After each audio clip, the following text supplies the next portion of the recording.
Go on, silly boy. Silly boy's a little camera shy. Alright. So I guess I'm locked like this because I was a dumbass and took a picture of Sil the wrong way. So y'all get to deal with me like this.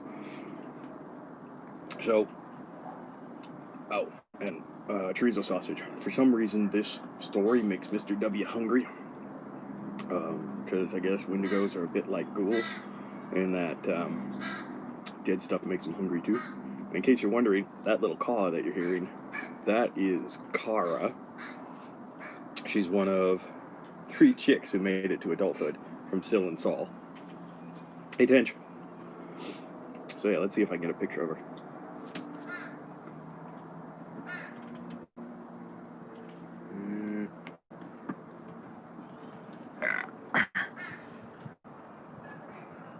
So I don't know if you can see, but left, that's Saul, the mom.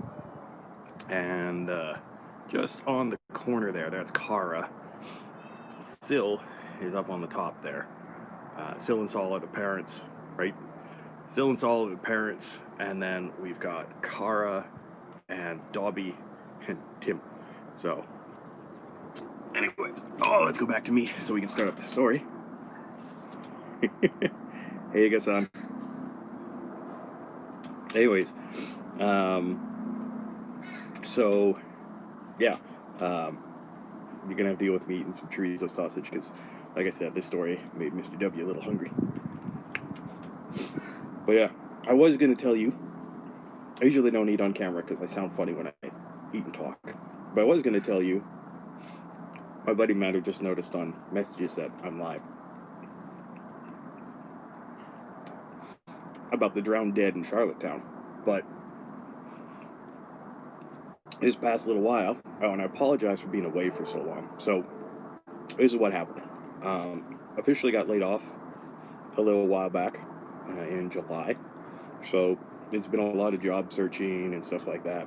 And then that's bad news. Good news is that's changed.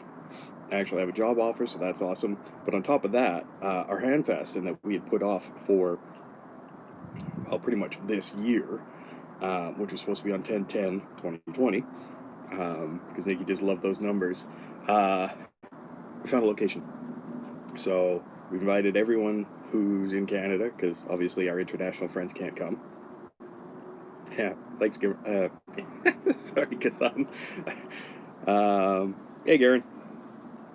But yeah, so that's now happening. So we spent a little time setting all that stuff up. So yeah, let me just finish this off. I'll take a cup of coffee and I'll tell you the story.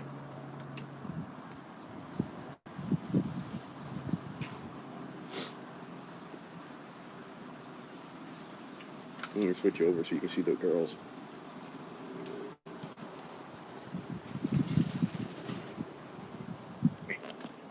Get my cord out of the way.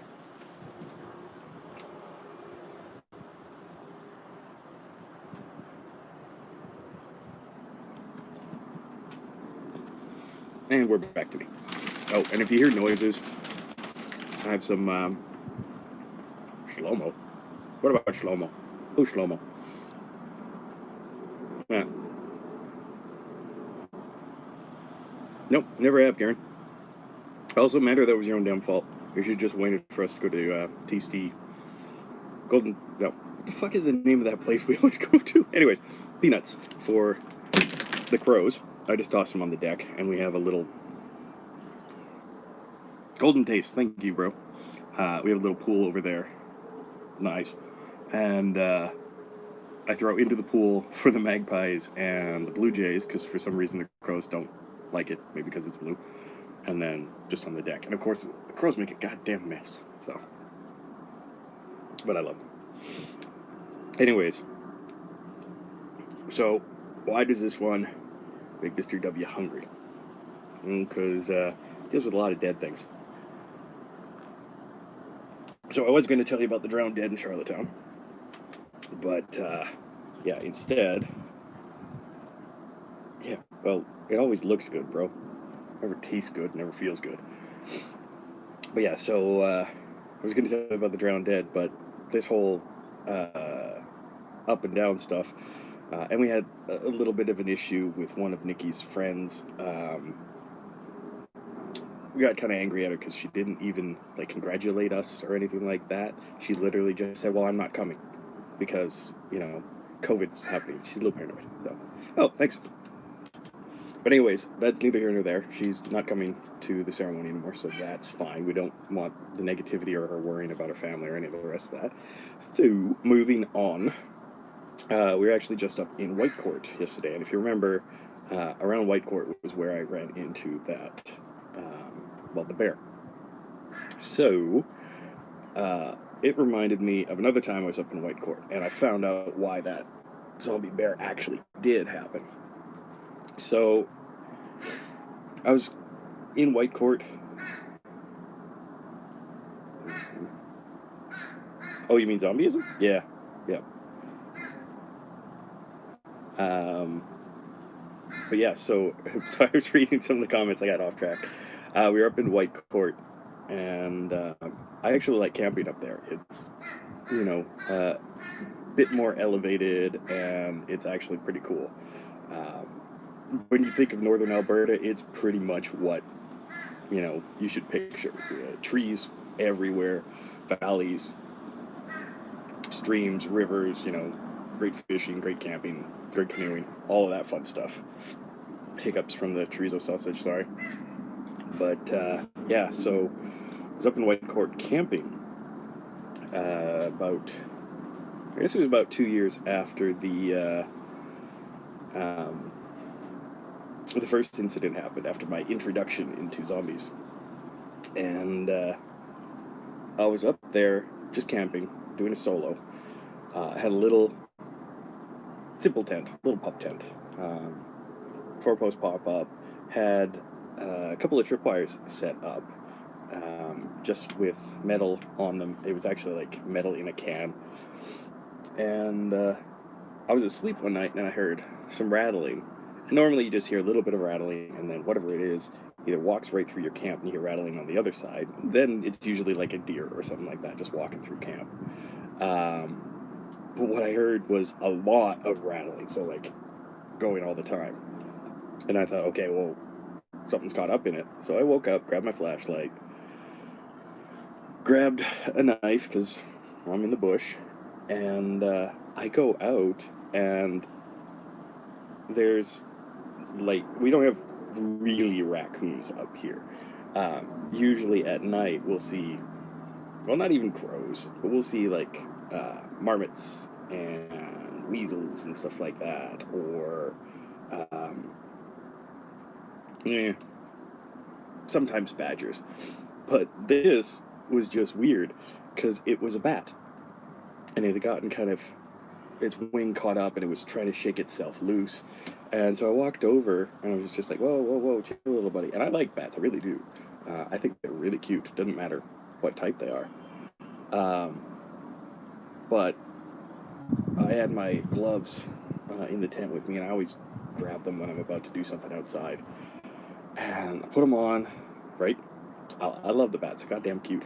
Um, put them on and then just kind of was walking towards it, and I noticed something was kind of wrong with it. Like it looked like its wing had almost been torn off, but I was using like really, really, really thin cotton thread, but it was also really weak stuff. So like it would have taken hours of rubbing against that to rip off its wing. Then I looked, and like half of its face was gone. So I figured this thing might be rabid or something like that. So rather than have it suffer with a messed up wing, it's never going to fly again, and whatever pain it was going through with its head, um, I bashed its head in with a rock. I don't like killing if I don't have to, but I do try to be as humane as I possibly can. I think I mentioned that before. But yeah, so bashed its head in, took it off the line, and all I did was fucking flies. All I did was put it out on the table and just kind of covered it up with a cloth, put a couple rocks on it so that it wasn't really going to attract flies or anything. And sunrise was only about 2 hours away, so I figured I'd just go back to bed for a couple hours. And I woke up the next morning, boiled some coffee on the fire, and took a look at this thing. And so, like, more than half of its face was gone. Its nose, which I always thought was the cutest thing on bats, is gone. Both ears are gone, but like one is on this side, so it looks like it was torn off with the skin. But this one was just like there was festering. So I thought maybe this thing was rabid. So what I did was after I finished off boiling my water and making breakfast, I threw it in the fire just to burn it up. And the stink that came off of this thing was horrendous. Like, we also have our kite flying around. It was just horrendous. It smelled like I was burning sulfur in old gym socks. So that was kind of nasty. But yeah, I didn't really think anything of it. I had a couple more days camping planned. But then the cell phone rang. Yeah, the cell phone, not my cell phone. Hello, little blue jay. Maybe he was making the noises. Oop, missed him. He gets a little skittish when I move. We've got a couple of them too, and some magpies and everything. Anyways, yeah, the cell phone rang. So I answered it, and they said they'd noticed something, right? They noticed something kind of off in the area, and had I seen anything, because of course the cell phone's got GPS. Because of course the cell phone has GPS. And I told them about the bat, and they said, okay, well, about 2 kilometers, I think it was northeast of me, which is just along this little valley. They said they noticed something, and could I go check it out? Now I'm in the bush, so what I did was I parked about a kilometer away and just kind of backpacked in. So I had quite a bit of gear with me. So I decided to leave my tent area and all of that stuff as kind of an FOB. Oh, hello, little squirrel. Are you going to come up and get some peanuts? He likes coming on our deck for peanuts, but not when I'm sitting here. They're all out today. They're probably... Well, when we get to the end of the story, you'll know why I'm wondering why all the animals are around. But anyways, I decided to leave everything there as an FOB. Just grabbed all the dried food I had, which was mostly jerky and some hardtack. And then all the water I had purified, which was a couple of liters. Well, about a 6-liter camel pack full. Loaded up my day pack, and then decided to head out. Now, back at the camp, I had...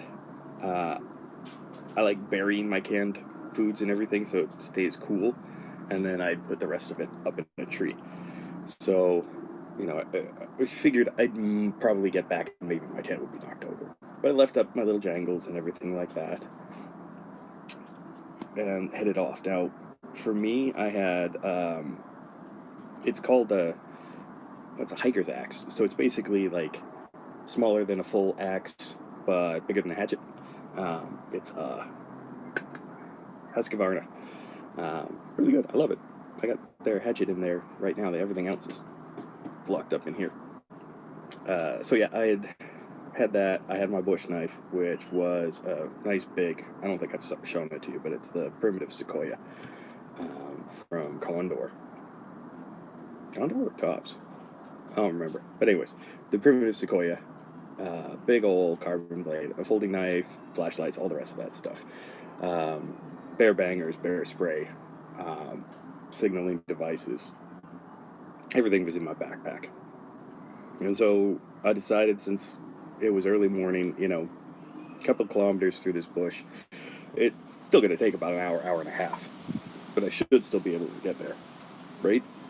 Yeah, I can't remember which one it is, but I'm 90% certain I have it in the room behind me.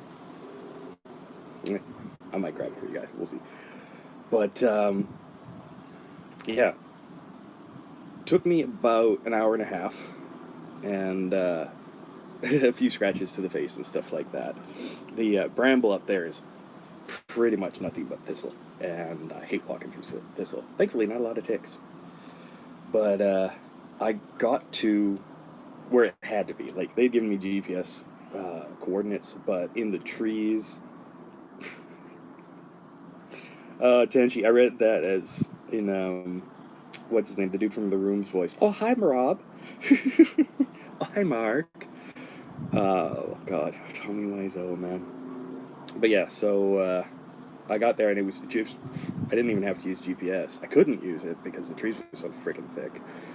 But that's the only thing about up in Whitecourt is like your satellite radio and your satellite GPS.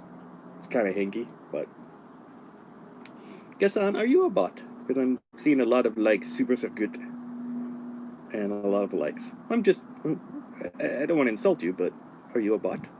I think you're a bot. I think he likes that he's a bot. Gassan, are you a bot? Say like if you're a bot. Whirlwind. It's a 21-second delay, I think. Anyways, I'm gonna grab the knife. Ignore the dirty look of my house rotating. Right.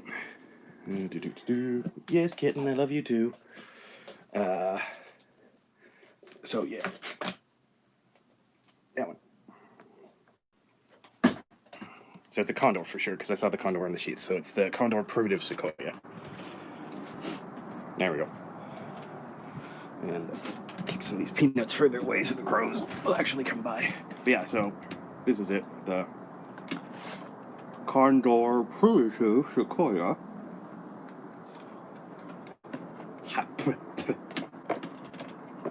Why did that make me hungry? I'll tell you why. Anyways, when I got to the location, there was no mistaking that this was where it was supposed to be, right? I love that knife. I think he got it for me for my birthday the year before all of that. What was that, 2009, something like that? It and the Matagi are bomb-proof. I haven't done a review on it yet, I guess. But yeah, so I got to the location. You couldn't miss it because holy hell, nothing was live. Now, I've been in areas in Whitecourt, up north in Yellowknife and Cypress Hills and stuff like that, where fires have been through, or a massive storm has been through. When a fire has been through a location, everything's charred black. When it's just happened. Afterwards, you can still see the charring on the trees, but you got a lot of green buds and everything coming through. With a storm, most of the tops of the trees are snapped off, and you'll occasionally see like big old evergreens and stuff like that. I think the primitive bush, I think I have that one. I think it's in there too.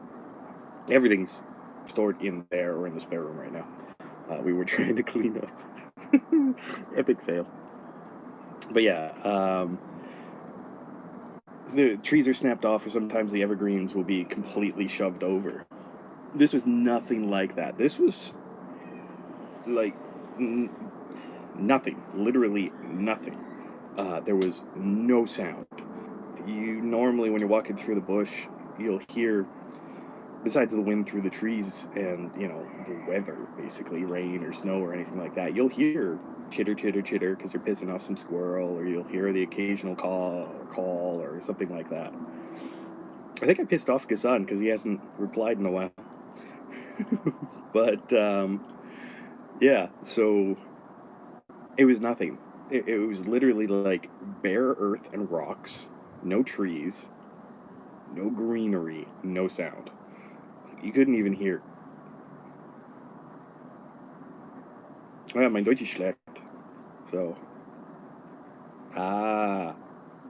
Okay, sorry, Gassan. I didn't mean to actually insult you if you're a bot or anything. I just couldn't figure out, because you had the multiple responses, I just couldn't figure out if you were real. So, you're real? Awesome. Yeah, it's good. But yeah, so, sorry, Gassan. There was nothing. There was absolutely nothing.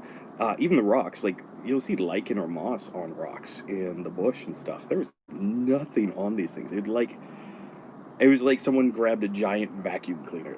It was the suction maid from Spaceballs, and she had just topped the vacuum cleaner on there, sucked everything down to the earth, and pulled it off.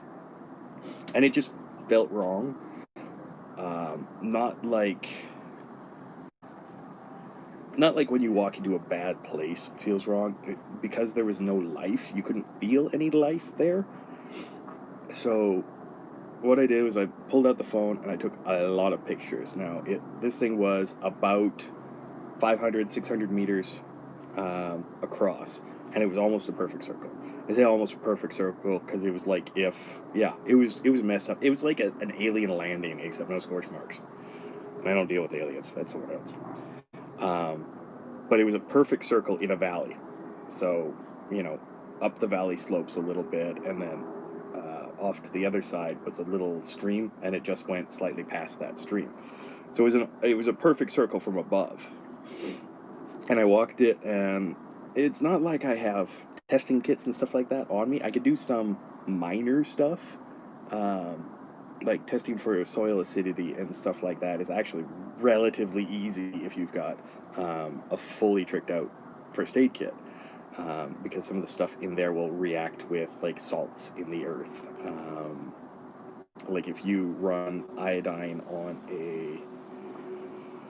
I'm trying to remember exactly, but I believe it's a deposit that has iron ferrox in it, so like fool's gold. It'll actually react a little bit. Vinegar and stuff like that, reacts with calcites and fluorides. Marble, granite, stuff like that, it reacts with that. So you can test basic stuff with, your food and first aid kit. But I didn't exactly have that. Thanks, Gasad. I'm glad you're back.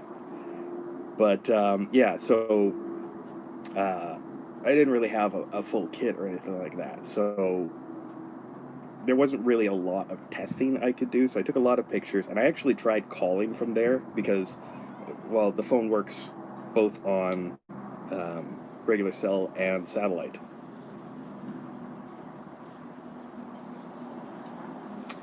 Yeah, mein Deutsch ist schlecht, so thanks, Renato.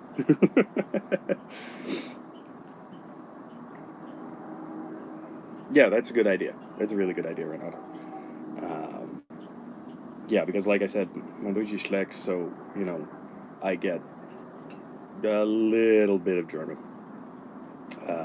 French, English, tiny bit of German, tiny bit of Italian, tiny bit of Spanish. Uh, yeah, I don't speak any Dutch. And my Russian only gets me beat up, so yeah. And I can't read Russian or Japanese or Chinese, any of the other languages I can like smatter in, so yeah.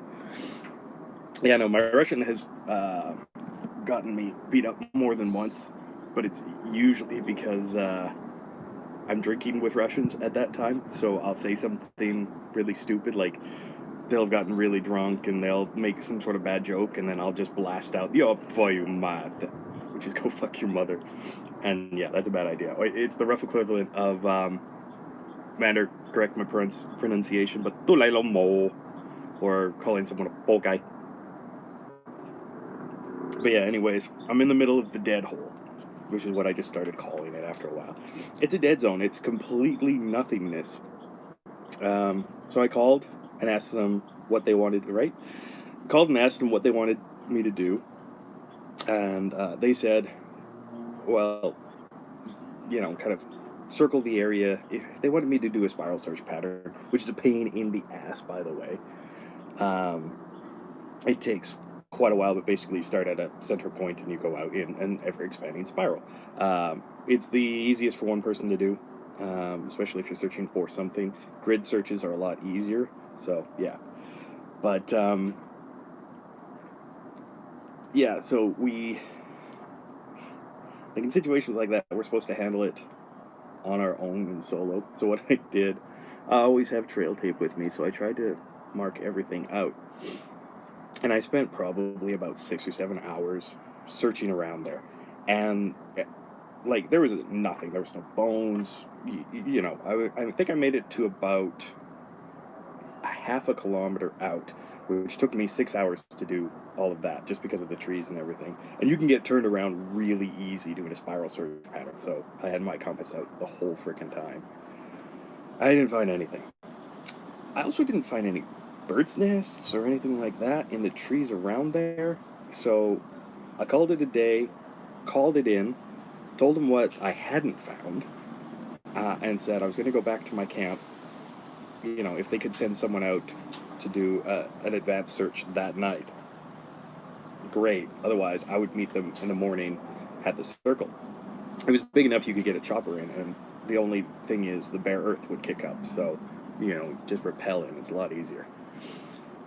Rappelling is a lot easier. Jesus Christ, I spent way too much time doing training. But yeah, anyways, I headed back to my camp. I was too freaking tired to do anything. I have a tiny freaking spider on my hat. I don't know if you can see that.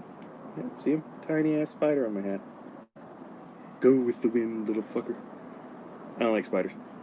I don't like anything that's got more than 4 legs. But yeah, headed back to camp, too tired. So jerky, hardtack, water, bed. I double checked that my trip lines were up and everything like that. And what I've got is these little lights. They're a lot like the solar lights I've got out here. They're motion sensor lights. They're about this big, battery operated. And I decided to set those up at the cardinal directions just around my tent, facing outward. So basically, it lights up. The light is usually enough to wake me up.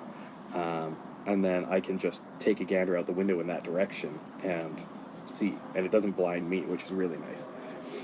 So I'd probably been asleep for about 3.5, 4 hours. So just long enough to, you know, make it more tired. And when the lights went off. But I didn't hear anything going on out there. Run, little squirrel, run. Ah, squirrel stole a peanut from the crows. It was hilarious. He does that a lot. Anyways, light goes on, wakes me up. I grab the knife and gloves and hatchet, and I go outside because I haven't heard a fucking thing. So I figure it's a person, you know, smart enough to step over the tripwire. But those lights aren't exactly something every camper carries now. So, light goes off, I'm out the door, hatchet in my right hand, knife in my left hand, and I don't see anything, but I hear,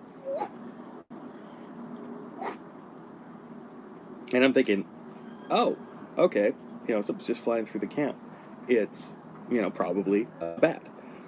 And then I flash back to the night before. It's probably a bat. Well, fuck, let's see if I can get it. Turn on my headlamp and I start looking around. Turn on a regular lantern just to give a little more light. Start looking around. Thud! Something smashes into my chest. The myth that bats will get caught in your hair or anything like that is just that, a myth. Bats, with their echolocation, don't usually run into things. It's like if you surprise them. You stick up your hand mid-flight or you're really, really fast, you can surprise them and catch them. A net, right? It's something aphorous. They don't usually see it very well.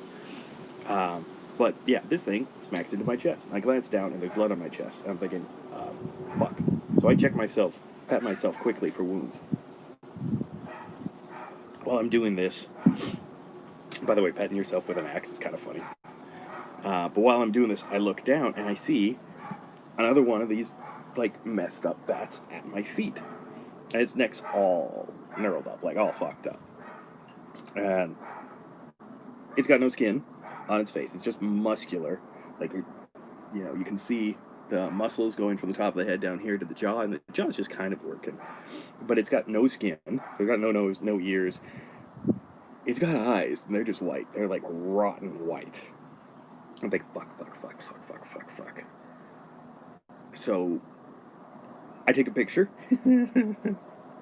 Good old Instagram post. No, I took a picture, sent it off to them, and I keep this one, much to my chagrin, alive. And basically, I didn't get any sleep that night. I could keep hearing the little of other bats, I assume. I didn't hear any owls. By the way, owls do actually catch bats, and they do like them. I didn't hear any owls or anything like that, which was really fucked up. I got a call about 2 hours after I sent that picture that there was going to be a night drop, and I had to go to the dead zone. Hiking through the forest in the middle of the night is not a great idea. I had marked my trail there with trail tape, so I could do it. And I had already kind of cleared the trail on the way there. That's one great thing about this knife. It's just big enough that you can clear trail fairly easily. So I grabbed my bag and I just hoof it there. I tried to double time it, but in 4 hours of sleep, double time is a little hard. I got there pretty quick. Right around the same time, I hear and thud. Scared the shit out of me. I know they said a night drop, but I didn't think they were going to drop equipment for me too. And it just, look, those fucking, the helicopter doesn't have its lights on. All you do is hear it.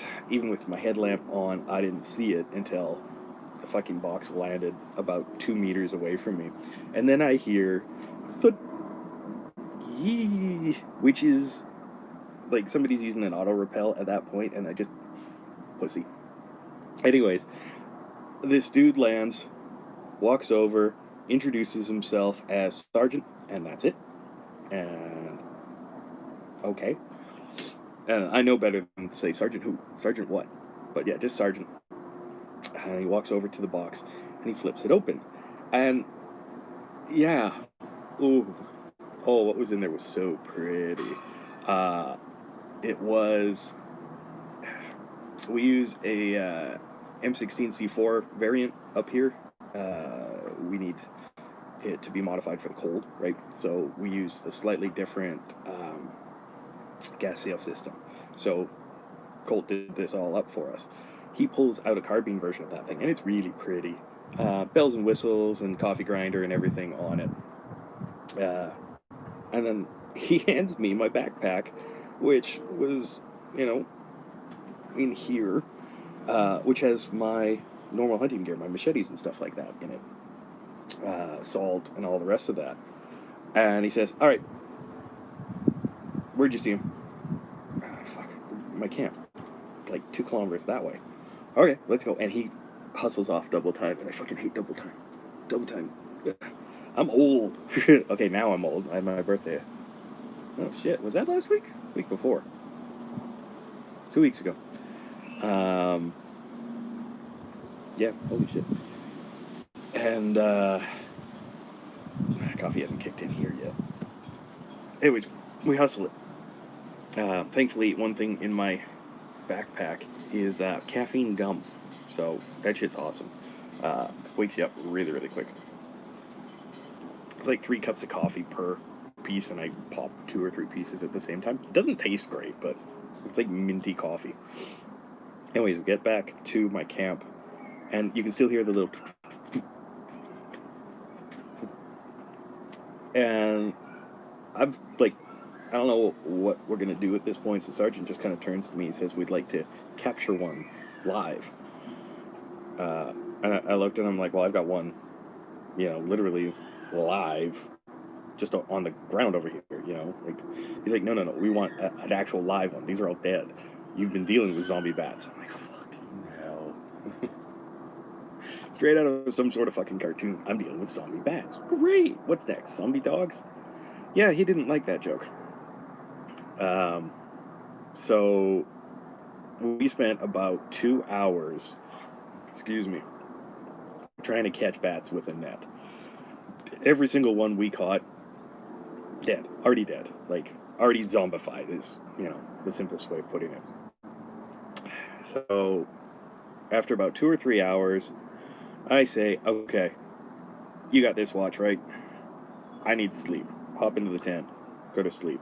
About 4 hours later, he wakes me up, and he says he's got an idea. And I said, great.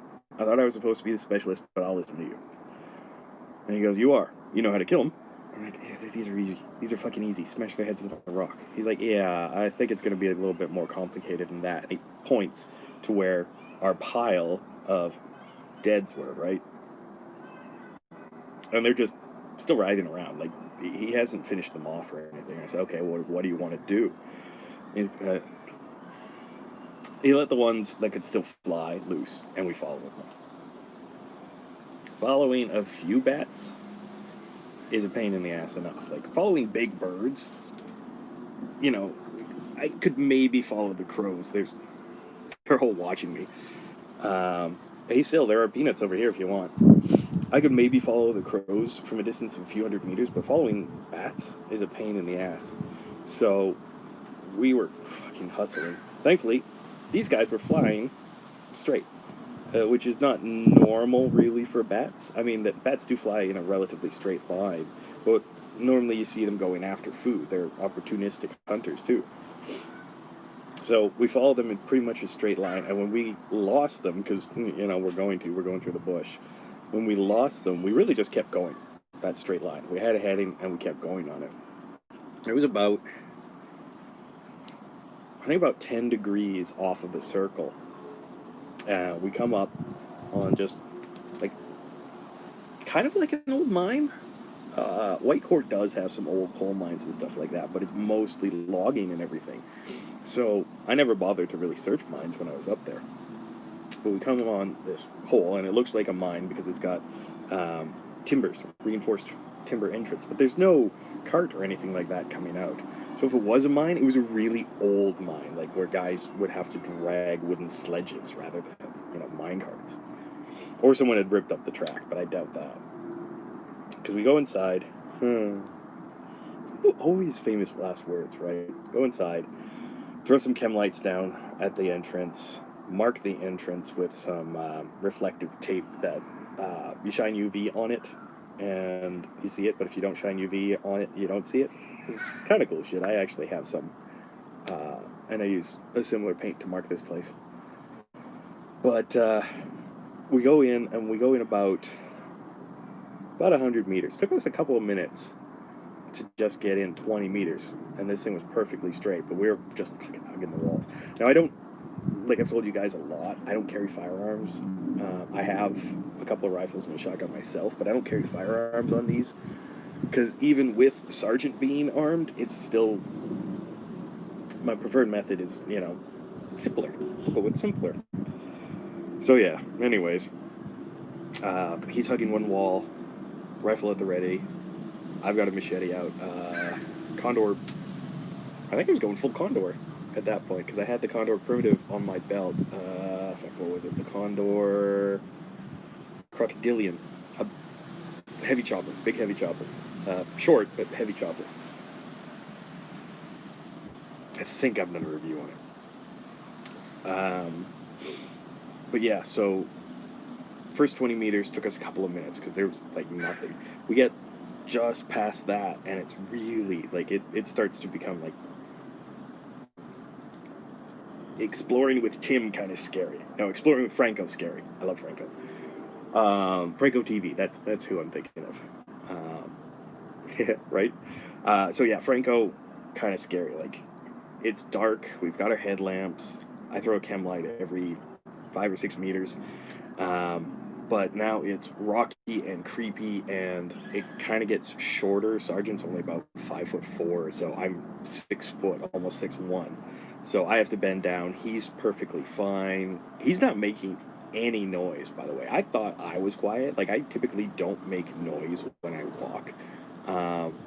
But, like, I couldn't even tell where this dude was walking from any of the noise he was making. And he was in full battle rattle. So I was impressed.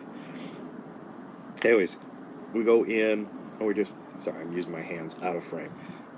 There's a bend, and then it bends left again. So maybe it was an old gold mine, because, you kind of, they go higgledy-piggledy, and you kind of just follow the seam. So if it goes left or right or up or down, you just follow it.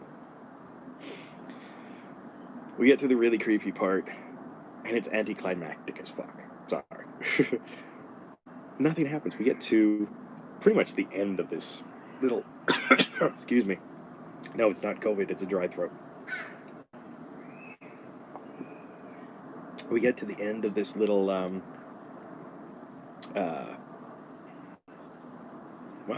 I'm just gonna call it a mine. It wasn't the natural fissure for sure. Some of the walls had tool marks and stuff like that, but it was pretty dark, pretty creepy. There was no ventilation. The air in there just tasted old. When you've got a mine, they usually do vent shafts so fresh air can come in. And in a coal mine, you taste the coal. Like, you just get covered with it. You can taste it. But yeah, this all the air just tasted old. But we get to the very end. Basically, it's this solid rock wall, and it's kind of well, it's caved out basically. You know, it's like it's been kind of bored out. And at the very bottom, it is a skull, and that's about it. A skull. I think we found some wax, which seemed to indicate candles, but not a lot of wax. So it was like someone had burned candles and then taken them with them, like sort of leave no trace sorcery, I guess. Um, and there was the skull there.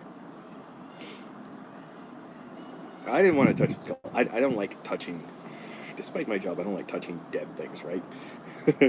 um, but skulls and stuff like that, human remains. Uh, I've always been a little heebie-jeebie with them. Uh, but Sarge reaches down, picks it up, looks at it. There's nothing carved on the top, nothing on the forehead, nothing on the cheeks. The eye sockets are intact. Oh, well, dude, come over and grab a peanut then. Blue Jay. He's learned to mimic the kite to scare the crows, which is hilarious. But he turns it over, and on the back, right on the back, is just it turned out to be alchemical symbols. Later found out what they were, and it was transmute, life, death. That was it. Transmute, life, death. It was actually, okay, it was life, and then transmute, and then death. So, kill? But it was almost like someone was trying to do an alchemical spell to kill things. But it didn't work. Transmute, or life, transmute, death, turned living things deadish. But it didn't kill them. Because there's actually another alchemical symbol for the end, which is supposed to go with death, the end. Yeah, anyways. I had to do a lot of research to figure that one out, but thankfully, X has a lot of researchers, and Department H gets to use them every once in a while. So, yeah. Anyways, the Sarge grabs the skull, puts it in his bag, and we kind of go out. He had put it in like a silver Mylar bag, by the way. Apparently it was silver. I thought it was just Mylar or something like that, and he just kind of ziplocks it up, tosses it in the bag. I thought that was the funniest fucking shit when I was seeing him. I'm like, you're ziplocking in a skull? He's like, yeah, don't worry. It'll stop everything. Yeah. We get to the cave entrance, and when things feel off, things feel off. So we get to the cave entrance, and I can just feel the hairs on the back of my neck stand up. This was when I had a lot more hair, too, to stand up. And I just hold out my hand, because I'm not really a military guy, so, I've got a lot of training, but I still don't do any of that. I literally just held out my hand. Kind of like you're going to stop at someone, you just pull out your hand. Yeah. Startled him, but he, a lot of fucking training, stops, ducks down, and I just look, and something is moving through the trees. And I'm starting to get a really familiar feeling at this point. I really don't like it.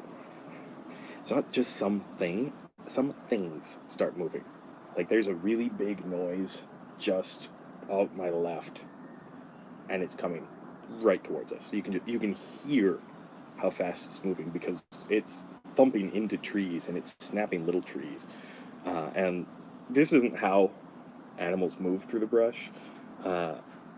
Like moose and stuff like that, when they're going through the brush, they tend to step over things. Sure, they'll still snap a twig if they don't notice it, but they're not thumping into things like that. They're not snapping through little trees. And I don't care what you see in movies, like The Revenant, where that bear is smashing through trees like kindling. That doesn't happen.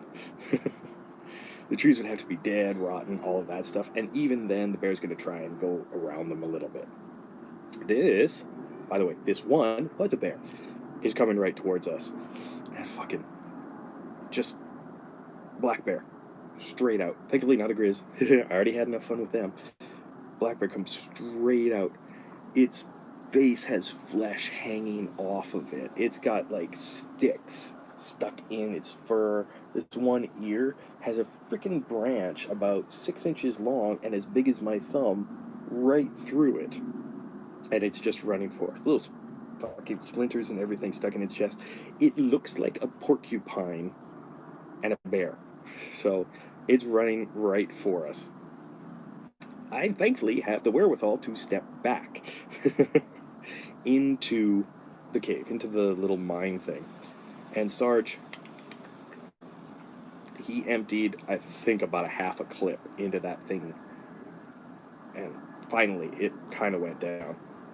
So, Sarge is a good shot, by the way. The first, like, 4 shots were right in the eye socket. And I think that killed the brain. But if you've ever had a bear charge at you, it keeps going. So Sarge really just kept peppering it until it stopped moving.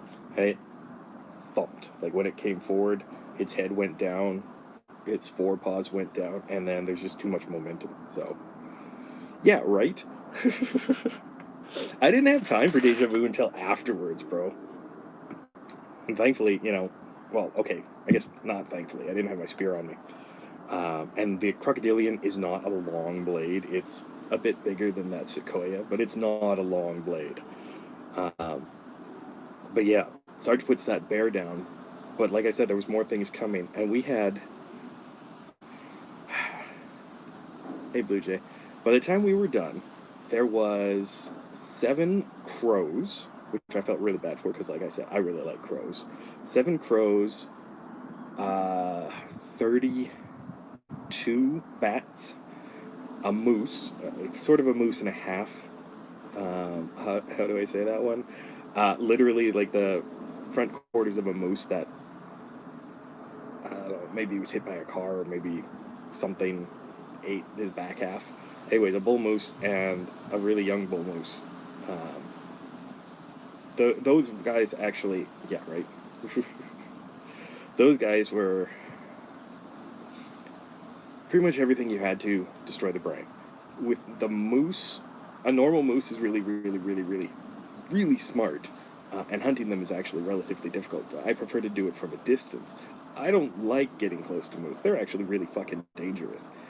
These ones, it's like they didn't know how to fight with their own bodies. So the crocodilian on their forelimbs, I didn't chop through. That thing is heavy and sharp because it's one of mine. But those are some nasty limbs. Ask Rob how much fun it is to try and chop through like deer legs. Moose legs are a little bit bigger. So I was able to break their legs and then finally take off the heads. That took a little work too. But yeah, moose and a half. Fuck. I think I remember a coyote or 2. Yeah, really dense bones. I think I remember a coyote or 2. Honestly, by the end of it, I was covered in ichor. Ugh. And icky, ichor. The blood was like black on these things. It stank to high heaven. Sarge had gone through 5 clips by the time he was done. He had a backup weapon, which was, right, just blunt the edges and smash it. He had a backup weapon, which was a 12 gauge of Nelly. He was the one who took down the bats. The crows were relatively simple. I mean, when something's just flying at you, you can really just swat it. And like I said, the crocodilian's a really, really heavy blade. So I was kind of playing racquetball with crows. The bats, he just shot out of the air. We think we got everything. But when we started checking the corpses and everything, some of them had, like, it takes a while for meat to turn into goop, to like slough off. And magic usually fucks it up too, so we figured that some of these had been around, like that circle had been around since right around the time I ran into the first one. So, yeah. By the way, that circle, it's still there, but it's nice and green now. So, Sarge radios it in. Apparently his radio is a little bit better than my phone. Radios it in, gives a GPS location, and we basically sat there for 2 hours until a team showed up. Now, okay, sure, it's COVID right now, right? So you've seen people jokingly dressed up in hazmat suits. Yeah, this was like that scene from E.T., where people just showed up in hazmat suits, and there was some fucking sloppy guts everywhere, and well, fuck. But yeah, basically, the researchers were there too. You can't tell people apart in that. It's literally like the scene from Hot Fuzz. Do I have any video footage of this? No. I'm not allowed to videotape any of the shit I do. And the phone? Yeah. If I showed you the pictures on the phone, I'd get shot. So that's not going to happen. Besides, the phone has software on it that basically, once I report things and send pictures, they're uploaded and deleted. Custom software, I'm assuming. But yeah, no. The only video stuff I have is stuff before and after when I'm camping, and I can actually, it's on my cell phone. I can show you the location. Give me a second, I'll grab my cell phone. See if I can find the pictures on it. Bright and shiny. Sorry, I had to rotate you to get you through the door. Cell phone. There's the cell phone. Ignore the swords on the wall.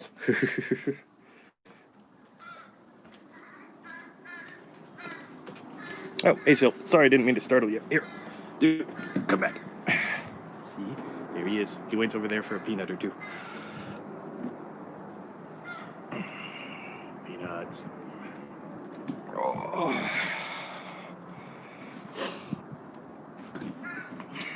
Alright. Give me a sec. Ew, yeah, one missed call. It's an international call, but thankfully it's not for me. Crank calls. I have a lot of fun fucking with them. Wait, again. There he goes with a peanut. Kara's the one that you hear kind of complaining. Let's see if I can get them in. So Dobby is the one closest to Sil on the right. You can see slightly different colors. Kara's on the left. Tim doesn't even bother. I think Tim's learned how to feed himself. Sorry, cell phone. Photographs, gallery.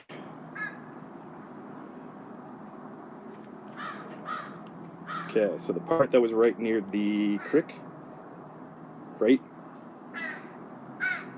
Can you see that? No, of course not. You can only see the reflections. Fucking dumb. There. I think you can see that. And you can see the creek off in that one side right over here. Yeah. Yeah, planted trees purified the area before that. And you can see it's still basically fucking flat, right? That was, by the way, I occasionally do follow-ups when I go to a location, and because we're doing our hand fasting in Whitecourt, I wanted to make sure that the location was still good, because it's, where we're doing our hand fasting is like half a kilometer on the other side of the hill from that location. You can see the hill in the background, maybe? I don't know. Can you see the hill?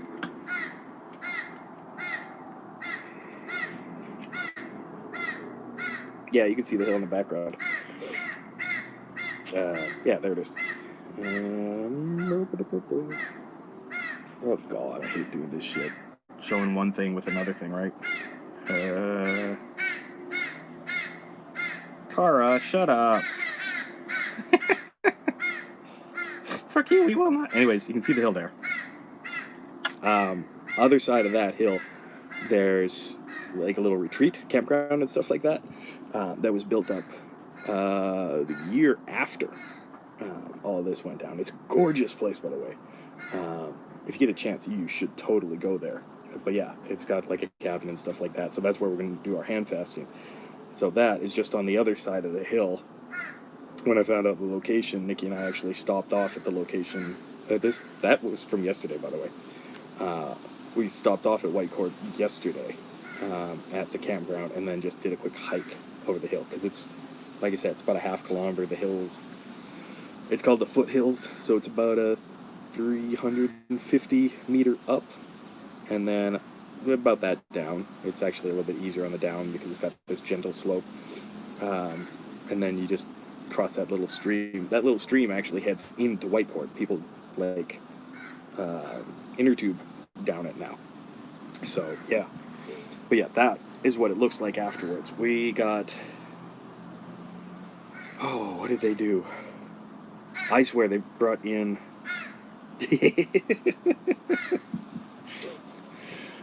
iron filings are man's toothpaste, I guess.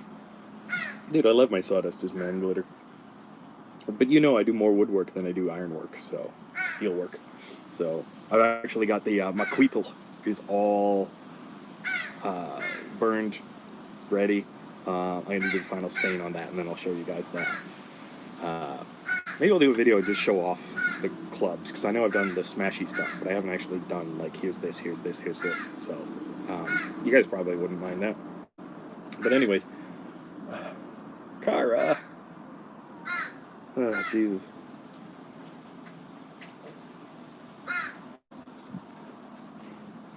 Oh, and I hear it all the time, but can you guys hear that little doo-doo, doo-doo? If you can, that's Tim. Tim literally just sits there and does that little cuckoo, cuckoo. It's really adorable. He's actually, of all of them, the most affectionate. I think he might have been the one that I helped out when the magpies were trying to kill him, or at least harass him, when he was really little. So, I don't know. Trying to sex. God, don't sext crows. Trying to sex crows is difficult when they're really, really young. It's when they grow up, it's a little bit easier. And at that point, it's mostly size. Anyways, back to the story. What we did was, after all the samples and everything had been taken, after all the researchers had figured everything out, so this took about 6 months of Sarge and a group of 2 guys basically lived right near that spot for 2 months. To gather whatever else was around there. I guess I would have done it, but I would have needed, 2 months worth of food and time off the regular job and shit like that. So, which I guess now would be fine because time off the regular job. Yeah.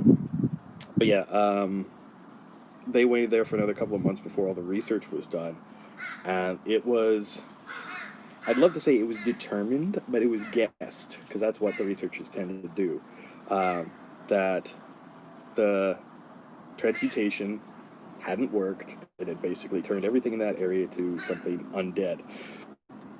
Now, I think the reason the trees and the grass and all of that kind of went away is regular fauna doesn't seem to have, like, zombies. I've never dealt with a zombie tree, really. Maybe I'll come across one in the future. I know there's a couple of, like, zombie orchids and stuff like that, but they're called zombie orchids. I don't know if they actually are zombies. So, and like zombie wasps and stuff like that, but they're not actually zombies. It's a parasitic infection, if I remember correctly. But yeah, it basically, poofed all the fauna because they just couldn't exist in that kind of in-between state. But yeah, so what they did, and they needed me there for it too, which was a royal pain in the ass, but whatever. So I didn't get to rappel from the helicopter, by the way. I actually do love rappelling. It scares the shit out of me every time I do it, but I fucking love it. I don't parachute, I rappel. Anyways, I hiked in there, and what they did was they had the skull, and it was literally sitting on a bed of salt in the middle of that clearing that you saw. And on the bed of salt, right around it, there was wood. They had white ash, white maple, uh, red oak, and something else. Someone had literally determined the best, I want to say colors of wood, but really it's types of wood for purification for this. What's that? What the hell are you guys calling that? Kara, you're a pain in the ass. My neighbor came out on deck. They're calling at her. These crows are better than watchdogs. But yeah, burn the skull. Burn the skull on a mound of salt. Bless the land around it. That was basically what they determined would be the best thing. And it looks like it worked. Like, it took forever for grass to come back. But after about a year, they put in those trees, and the trees seem to have done really, really well. By the way, they didn't put in like saplings or anything like that. Those trees were old growth trees that they had like picked up with the tree transporters, and if you've ever seen them, they're fucking cool. And like plopped in there at. Now you saw they were kind of in like a triangle. Yeah, that's the alchemical symbol for fire. They literally put it in a triangle right around where the little fire was. So, I don't know. The eggheads are more nerdy than me. But yeah, looks like it's worked. But yeah, they figured that the original bear that I dealt with right around White Court might have been part of the original spell. Might have been one of the first ones, because remember, it was like, it smelled rotten and it felt wrong and it had like bits and pieces missing, but it was still mostly bear. So I guess I can help. I can say, oh no, a butterfly flew in my house. I guess I can say thank you to whoever did that, because, you know, otherwise I wouldn't have started on the path I did. But holy fuck. Still have no idea who did it. I guess the movies and everything are kind of wrong. You don't really get like a magical signature or something like that. Or Mander, like in Copcraft, which I've been watching again. The magic doesn't have a smell. So, and yes, I love Copcraft. If you didn't get a chance to watch that anime, you should. It's adorable and awesome. But yeah, anyways, that's about it. Because I am now out of coffee. And I should wake Nikki up because she's got to work. And yeah, zombie killer. I don't know why I pulled it out for you guys, other than that was kind of fun. But yeah, I will be posting on socials after the wedding and everything, and maybe I'll even do a private vid and stuff like that. But yeah, until next time, guys, remember, Canada is great, except for the zombies. Ciao, guys.